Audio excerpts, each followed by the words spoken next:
gente, tudo bem? Vídeo novo mais uma vez aqui no canal e hoje nós vamos ver sobre as orações subordinadas. É uma matéria que é um pouquinho difícil, né, de compreender, porque ela é bem complexa mesmo de você entender. Algumas são muito parecidas, então você acaba confundindo uma oração subordinada com outra, mas com bastante estudo, bastante atenção, a gente consegue entender, tá bom?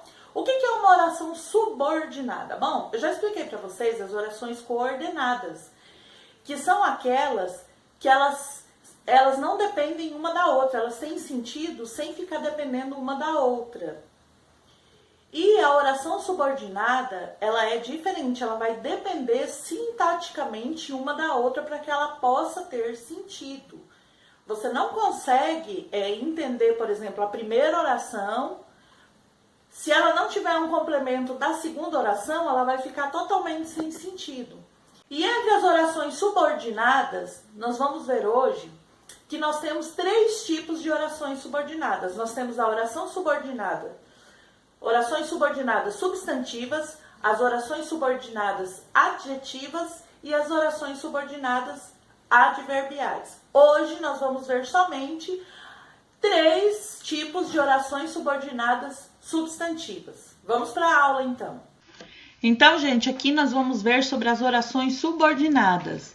Eu tenho um outro vídeo no canal sobre esse conteúdo, só que ele ficou muito longo. Então, agora eu resolvi fazer um vídeo menor para até ficar mais fácil de entender, tá?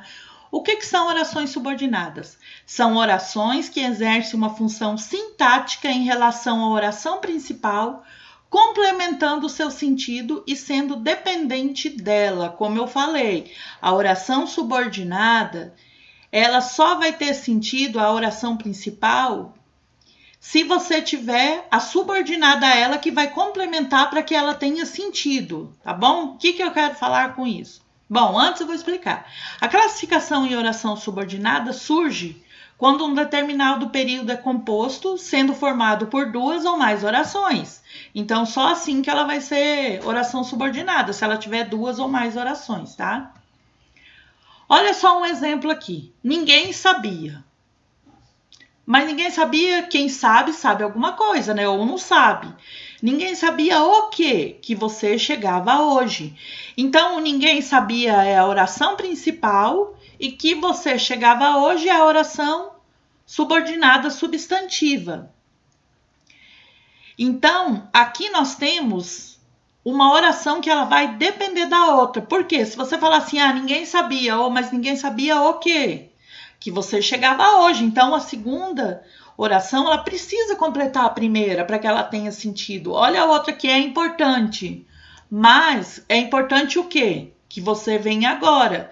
Se você falar para alguém, é importante, a pessoa vai ficar pensando, mas o que é importante? Né? Então, aí você precisa ter um complemento. Por isso que ela é considerada oração subordinada. Como eu disse, as orações subordinadas, elas são classificadas em três: substantivas, adjetivas e adverbiais. Hoje nós vamos ver somente as substantivas e vamos ver somente três delas. Outra aula eu explicarei mais três. Oração subordinada substantiva. São orações que exercem função de sujeito, objeto direto, objeto indireto, complemento nominal, predicado nominal e aposto, tendo a mesma função que o substantivo na estrutura frásica. Então, elas vão ter a mesma função do que um substantivo em uma frase, tá? E existem 6 tipos de orações subordinadas substantivas. É a subjetiva, a objetiva direta, a objetiva indireta, completiva nominal, predicativa e a positiva. Hoje nós veremos somente 3. Bom, hoje nós vamos ver oração subordinada substantiva subjetiva. Esse tipo de oração, ela vai exercer a função de sujeito da oração. Por quê? Porque geralmente o sujeito ele vem na oração principal, depois você só tem um complemento para ele. Nesse tipo aqui, não. O sujeito ele vai vir já depois, não virá na oração principal. Olha o exemplo aqui, é importante. O quê? Que você venha logo. Então, no caso aqui, O sujeito eu tenho na oração subordinada subjetiva. Eu não tenho na oração principal, que é o é importante. Olha o outro aqui. É provável que ela venha jantar. Então, de novo, está exercendo a função de sujeito na outra oração, não é na oração principal. Quase todas que você for observar, a subjetiva ela vai começar com é importante, é provável, e aí ela vai ter depois um complemento que o sujeito virá logo depois, tá? Não é sempre, mas na maioria das vezes é assim que ela aparece. Então, esse que é o exemplo da oração subordinada substantiva subjetiva. O sujeito não vem na oração principal, ele vem depois. A oração subordinada substantiva objetiva direta. Essa sim ela vai exercer a função de objeto direto. Nós desejamos. Bom, quem deseja alguma coisa. Nós desejamos o quê? Que sua vida seja boa. Então, vocês estão vendo a diferença? Ó? Nessa oração aqui, o nós ele vai ser o sujeito da oração, né? Diferente do que da subjetiva. Então, nesse caso aqui, ela vai ser um objeto, a oração subordinada vai ser objetiva direta, porque ela vai ter um objeto direto que vai completar ela. Olha bem, nós desejamos o quê? Que sua vida seja boa. Espero o quê? Que você passe no concurso.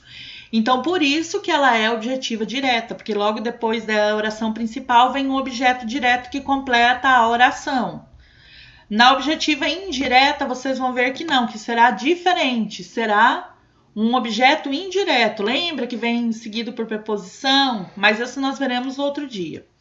E por último, mas não menos importante, oração subordinada substantiva apositiva. Agora que eu vi, é substantiva, viu, meninos? Teve um erro ali, mas foi erro de digitação mesmo. Eles exercem a função de aposto de qualquer termo presente na oração principal. O que é um aposto? Geralmente, ela vai ser separada por 2 pontos, ponto e vírgula. Olha o exemplo aqui, ó. Só lhe peço isso, 2 pontos, que nos ajude.